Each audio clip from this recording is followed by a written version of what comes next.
berdagang itu ada strateginya dan bagaimana biar kita menarik uang dan itu dengan otomatis bisa masuk kepada kita. Intinya medianya adalah kita berdagang dan medianya itu dari apa yang kita jual. Dan di sini saya ingin mengajak teman-teman untuk menyiapkan nominal uang kertas ya tentunya ya, berapapun teman-teman bisa siapkan dan nanti saya akan kasih panduannya bagaimana itu bisa digunakan untuk menjadi sebuah penarik uang yang bisa teman-teman simpan di tempat jualannya. Dan ini bisa diterapkan oleh siapa saja ya. Mungkin teman-teman yang jualan secara online, teman-teman yang jualan secara konvensional itu juga bisa menerapkannya. Dan mungkin di video kali ini lain ya, karena saya nongol di sini. Itu karena memang request dari manajemen. Jadi memang saya akan nongol terus mungkin kedepannya juga akan sering muncul juga ya, biar kita lebih interaktif. Karena kalau saya nggak ada, maksudnya hanya audio podcast aja, itu biasanya ya penyampaiannya nggak begitu interaktif ya, karena kita nggak bertatap muka. Dan saya pun juga penyampaiannya kurang begitu nyaman juga kalau hanya audio aja. Dan mulai mungkin di bulan depan itu akan ada format baru dari channel ini, dan itu bisa teman-teman ikuti setiap hari ya, dan teman-teman bisa terapkan juga ilmunya. Dan tentu saja jangan lupa ajak teman-teman yang lain untuk menonton video ini dan mengikuti channel ini, biar kita sama-sama belajar dan kita bisa meningkatkan apa yang menjadi potensi diri kita. Kita bisa menjadikan orang lain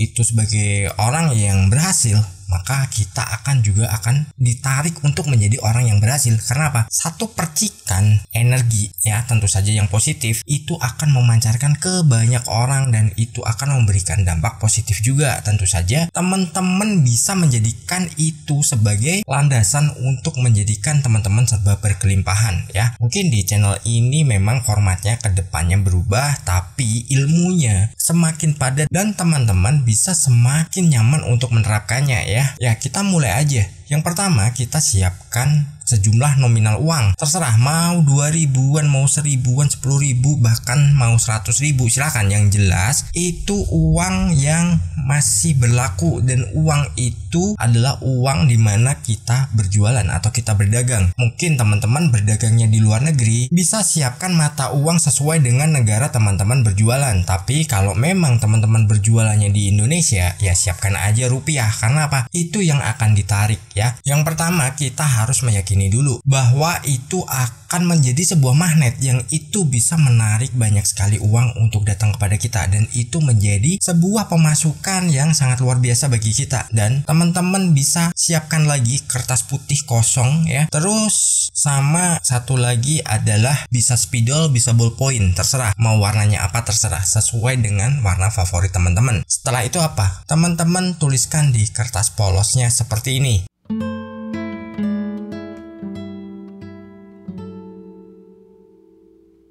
Nah, kalau sudah, teman-teman nanti bisa simpan itu di laci kalau memang teman-teman ada sebuah toko atau berjualan di pasar. Terus bagi teman-teman yang jualannya itu melalui online, cukup simpan di dompet aja, nggak apa-apa. Campur dengan ATM atau rekening yang itu teman-teman gunakan untuk menerima transferan dari setiap transaksi ya. Lalu untuk teman-teman yang berbisnis jaringan, itu bisa juga simpan aja di dompet teman-teman. Dan itu nanti kalau kita udah menyatu dengan uang yang sudah kita siapkan tersebut, itu kemudahan-kemudahan mungkin kita berjualan itu akan semakin mudah dan itu akan semakin ramai. Dan di sini kita bukan mengada-ada ya, karena ini memang rahasia yang sebenarnya nggak banyak orang itu sampaikan gitu. Tapi di sini ada beberapa riset juga yang sudah dilakukan. Bahkan ada seseorang, Jack Canfield namanya, dirinya itu menuliskan dari uang $1 jadi nilainya berapa, dan akhirnya ditingkatkan lagi setelah berhasil. Dan itu kejutannya nggak disangka-sangka. Teman-teman nggak perlu pikirkan prosesnya, tapi teman-teman ikuti aja prosesnya. Nanti mau bagaimana, terus nantinya akan seperti apa, ya ikuti aja prosesnya. Terus nanti setelah didapatkan apa yang sudah jadi target teman-teman, itu bisa teman-teman tingkatkan lagi. Misalkan gini, tadi kita udah menyiapkan nih yang kita taruh di laci, entah dompet, entah dicampur rekening ya. Itu kita juga harus menentukan berapa target kita yang ingin kita capai. Jadi misalkan nih, omset sebulan pengen 100 juta. Ya udah, kita gambarkan dalam pikiran kita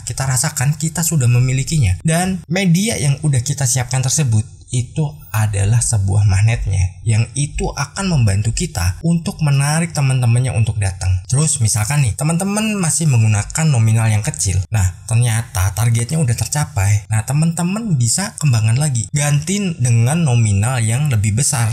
Jadi di situ biar apa, energinya juga lebih besar, karena dengan begitu kita akan mantap untuk mendapatkannya dan kita akan dengan senantiasa gembira dalam menjalankan hari-hari dalam kita berdagang. Entah kita berjualannya dalam bentuk apa, konvensional, online, atau bisnis jaringan. Itu semua kita tentukan dulu dari pikiran kita, lalu kita kembangkan lagi itu menjadi sebuah habit. Jadi kebiasaan kita bagaimana. Jadi seolah-olah kita udah mendapatkan nilai yang sudah kita inginkan. Terus misalkan nih yang jualan, kita imajinasikan aja bahwa di situ rame dan itu orang belanja saking banyaknya dan itu sampai mengantri. Teman-teman bisa bayangkan betapa teman-teman ini repotnya dalam melayani konsumen. Itu yang nanti memang akan terjadi pada kehidupan teman-teman. Meskipun nggak 100% sama, tapi perlahan itu akan ada peningkatan dan itu akan menjadi sebuah kenyataan. Dari situ nanti pasti ya teman-teman akan mendapatkan nilai yang sudah teman-teman tentukan dan itu akan menjadi sebuah pijakan lagi untuk teman-teman menghasilkan yang lebih besar. Dan mungkin nanti di video ini juga kita akan banyak diskusi tentang masalah uang dan teman-teman bisa berkomentar ya kalau ada pertanyaan. Mungkin nanti yang membalas saya ataupun nanti yang membalas dari tim manajemen ya teman-teman akan mendapatkan jawaban yang itu memang menjadi pertanyaan teman-teman. Jadi nggak melenceng. Misalkan teman-teman bertanya ini harus gimana, nanti kalau saya bukan yang menjawab, nggak mungkin juga tim manajemen akan menjawab asal-asalan. Pasti dikonsultasikan dulu ke saya baru dirinya akan menjawab. Jadi jangan pernah khawatir ya, karena saat kita memiliki impian disitulah kita memiliki harapan.